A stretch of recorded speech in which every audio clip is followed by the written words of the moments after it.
اللہ الرحمن الرحیم۔ الصلاۃ والسلام علی سیدنا و نبینا محمد۔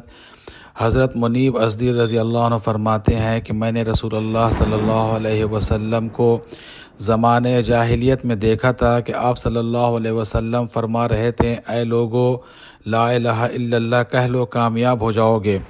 تو میں نے دیکھا کہ ان میں سے کوئی تو آپ کو چہرے پر تھوک رہا ہے، کوئی آپ پر مٹی ڈال رہا ہے اور کوئی آپ کو گالیاں دے رہا ہے، اور یوں ہی ہوتا رہا یہاں تک کہ آدھا دن گزر گیا۔ پھر ایک لڑکی پانی کا پیالہ لے کر آئی، جس سے آپ نے اپنے چہرے اور دونوں ہاتھ کو دھویا اور کہا، اے میری بیٹی، نہ تو اپنے باپ کے اچانک قتل ہونے کا خطرہ محسوس کر اور نہ کسی قسم کی ذلت کا۔ میں نے پوچھا، یہ لڑکی کون ہے؟ لوگوں نے بتایا، یہ حضور صلی اللہ علیہ وسلم کی بیٹی حضرت زینب رضی اللہ عنہا ہے۔